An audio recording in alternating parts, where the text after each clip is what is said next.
How to apply PAN card online in 2018। Hi friends, your tech guru में आपका स्वागत है। आज मैं आपको बताऊंगा कि कैसे आप आसानी से पैन कार्ड को ऑनलाइन अप्लाई कर सकते हैं और विद इन फ्यू डेज यानी कि 3 से 4 या एक हफ्ते के अंदर आप उसको अपने घर पे पा सकते हैं। तो ये वीडियो उसी के ऊपर है और इस वीडियो को आप पूरा एंड तक देखिएगा ताकि आपको पता चल सके कि कैसे आप आसानी से पैन कार्ड को बना सकते हैं। आपको कुछ नहीं करना है, आसानी से एक फॉर्म भरना है और आप आसानी से पैन कार्ड को बना सकते हैं। तो आज हम इसी के ऊपर बात करते हैं, इसी के ऊपर ये वीडियो है, तो इस वीडियो को पूरा देखिएगा और प्लीज़ हमारे चैनल को सब्सक्राइब करना ना भूलें। ये एक उनकी हमारी गवर्नमेंट की साइट है, tax information network of income tax department, जिसका लिंक जो है मैंने वीडियो के डिस्क्रिप्शन में डाल दिया है, जहां से आप इस साइट को खोल सकते हैं और पैन नंबर जो आपको चाहिए यानी पैन कार्ड उसको ऑनलाइन अप्लाई कर सकते हैं। तो इसके ऊपर जाते हैं, सबसे पहले आपको जो पेज दिखता है लिखा है online pan application apply online और रजिस्टर्ड यूजर।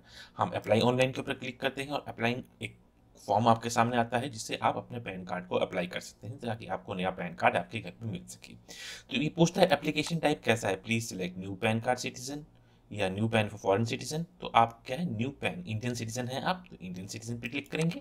उसके बाद क्या है, आप इंडिविजुअल हैं या कोई कंपनी है या बॉडी ऑफ इंडिविजुअल्स है या ट्रस्ट है, ये क्या है। तो आप इंडिविजुअल हैं तो इंडिविजुअल पर क्लिक करिए।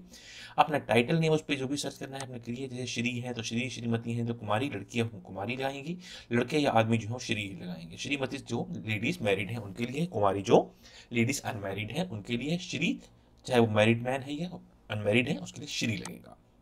अब क्या आपको लास्ट सरनेम डालना है जो एग्जैक्ट आपके आधार कार्ड या कोई भी सर्टिफिकेट जो आप साथ में अपलोड करेंगे उसके ऊपर लिखा है।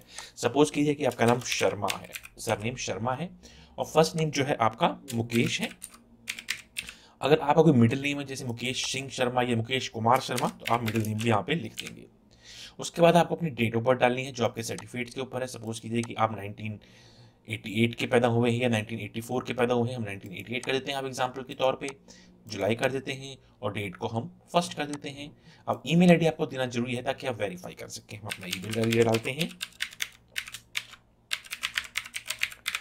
उसके बाद आपको मोबाइल नंबर डालना है अपना, जो भी आपका मोबाइल नंबर है, हम कुछ भी एक रैंडम नंबर डाल देते हैं।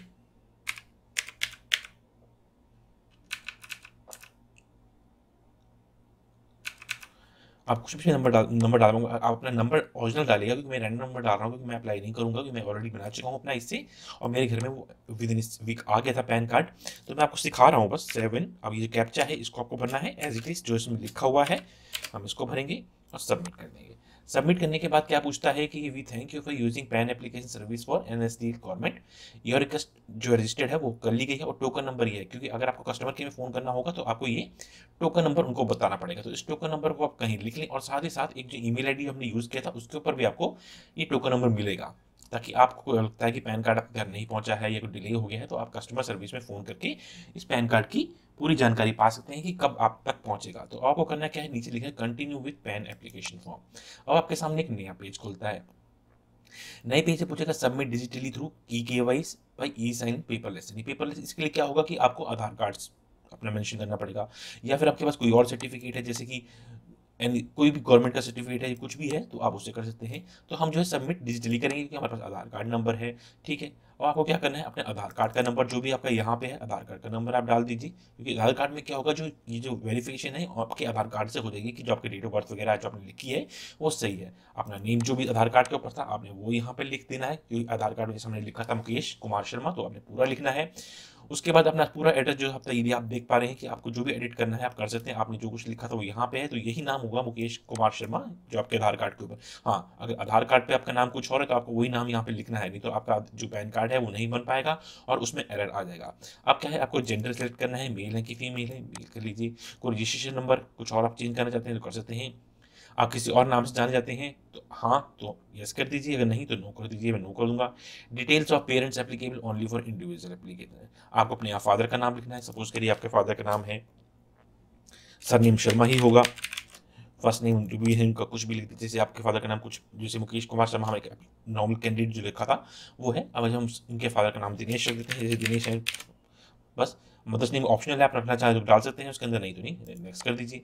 नेक्स्ट करते ही आपसे वो सोर्स ऑफ इनकम पूछेगा। अगर आप सैलरीड हैं, आप जॉब कर रहे हैं तो आप सैलरी लिखिए, आपका कोई बिजनेस है तो बिजनेस लिखिए, या फिर आप जो भी कुछ भी आपका जो बिजनेस है आप लिख सकते हैं। इसके बाद नो इनकम, अगर यानी कि अभी कोई इनकम नहीं, आप स्टूडेंट हैं या कुछ हैं अभी पढ़ रहे हैं और पैन कार्ड आपको चाहिए तो नो इनकम कर दीजिए।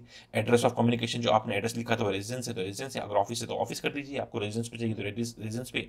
अब आपको यहाँ पे पूरे अपना एड्रेस लिखना है एज इट इज, जो आपका एड्रेस है, आपका स्टेट वगैरह, जिप कोड। अगर ऑफिस पे जाते हैं तो ऑफिस का एड्रेस लिखना है, और टेलीफोन नंबर और ईमेल आईडी आप जो देना चाहते हैं कुछ भी आप दे सकते हैं। आप बता सकते हैं जैसे इंडिया का, तो इसमें आपको इंडिया सेलेक्ट करना पड़ेगा, इंडिया का नंबर है। एरिया कोड जो भी हमने फ़ोन नंबर डाल रखा है, जीमेल आईडी इसमें दे रखी है, उसके बाद आपको नेक्स्ट कर देना है। नेक्स्ट करने का तो एरिया कोड पूछता है, एओटी पूछता है, रेंज कोड और ईओ कोड। अब आप पूछेंगे ये होता क्या है। फॉर आप इंडियन सिटीजन है तो ये कोड यहाँ पे मिल जाएगा आपको। इंडियन सिटीजन सिलेक्ट कीजिए, जैसे कि आप दिल्ली के हैं तो दिल्ली करेंगे, ठीक है। सिटी कौन सी है आपकी, दिल्ली ही होगी। तो बस जो भी आपका सर्कल है आपको यहाँ पे लिखा हुआ जाएगा कौन से वार्ड में आप आते हैं, ठीक है। जैसे कि आप कुछ भी जो भी पढ़ेंगे यहाँ पे आपको पता चल जाएगा आप कौन से वार्ड में है, कैसे हैं, जो भी है आपको यहाँ से वो सिलेक्ट करना है और आगे बढ़ना है। यहाँ सिलेक्ट कीजिए और नेक्स्ट कर देंगे। नेक्स्ट करने के बाद आपसे पूछेगा प्रूफ आइडेंटिटी में हमने आधार कार्ड डाल रखा था, वो ऑलरेडी यहाँ पे आ चुका है। डिक्लेरेशन सब कुछ, आपका नाम यहाँ पे लिखा, आप नाम फिर चेक कर लेगा। आधार कार्ड, क्योंकि आपने आधार कार्ड के थ्रू अप्लाई किया था ताकि आपको कोई फॉर्म सबमिट ना करना पड़े, तो यहाँ पे आधार कार्ड पहले से डिफॉल्ट होगा, आप यहाँ कुछ चेंजेस नहीं कर सकते हैं। उसके बाद आपको यहाँ पे क्या करना है कि आपसे पूछेगा I Mukesh Kumar Sharma the applicant in capacity of himself, ठीक है। फिर आप प्लेस, जैसे आप दिल्ली से आप साइन कर रहे हैं तो दिल्ली लिख देंगे, अगर आप यूपी से कर रहे हैं तो यूपी, जो भी आपके शहर का नाम है वो लिख देंगे। तारीख यहाँ पे डिफॉल्ट होगी, उसके बाद सबमिट कर देना है आपका पेपर, सबमिट कर दीजिए। उसके बाद क्योंकि आधार कार्ड हमने इसमें लिखा नहीं था तो हमको आधार कार्ड का आ रहा है, तो इस तरीके से आप आसानी से अप्लाई कर सकते हैं। और एंड में जो डॉक्यूमेंट डिटेल्स आएगी उसको आप देख सकते हैं, लास्ट चेक कर सकते हैं, और सबमिट करते ही जो आपकी एप्लीकेशन है वो सबमिट हो जाएगी टैक्स इन्फॉर्मेशन नेटवर्क के पास। और कुछ ही दिनों में वो वेरीफाई करके आधार कार्ड नंबर के साथ जो आपने डाला था, हमने आधार कार्ड नंबर इसमें नहीं डाला था क्योंकि हम ऑलरेडी बना चुके हैं, तो हमारा आधार कार्ड नंबर वो जो है वो डिस्क्वालीफाई कर देता, क्योंकि हम ऑलरेडी बना चुके हैं अपने आधार कार्ड नंबर पर, तो मैं आपको वो नहीं करके दिखा पाया। सिर्फ आपको आधार कार्ड नंबर डालना था, जिसकी वजह से आप ये फॉर्म को आसानी से ऑनलाइन भी अप्लाई कर सकते हैं। आपको कहीं पे भी अपने कोई भी पेपर लेके जाने की जरूरत नहीं है, आप घर बैठे इसको विद इन 5 मिनट्स के अंदर अप्लाई कर सकते हैं, और कुछ ही दिनों में आपका आधार कार्ड, सॉरी पैन कार्ड जो है, जो आपको चाहिए था वो ऑनलाइन वापस आ जाएगा। तो उम्मीद करता हूं दोस्तों आपको हमारा आज का ये वीडियो पसंद आया होगा। इस वीडियो को में कोई भी आपको कुछ प्रॉब्लम लगती है, कुछ आपको समझ में नहीं आता तो नीचे कमेंट कर दें, मैं आपको पूरी हेल्प करूंगा उसको सॉल्व करने के लिए, और साथ ही साथ आपको और भी आगे टिप्स देता रहूंगा। तो इसको सब्सक्राइब करना ना भूलें, हमारे चैनल को सब्सक्राइब करने कोई पैसे नहीं लगते, हम रोज हिंदी में वीडियो बनाते हैं ताकि आपको अच्छी अच्छी जानकारी मिलती रहे और नई नई नॉलेज मिलती रहे। चैनल को सब्सक्राइब करें, वीडियो पर लाइक करें, कमेंट करें और शेयर करें। Thank you, take care, bye bye.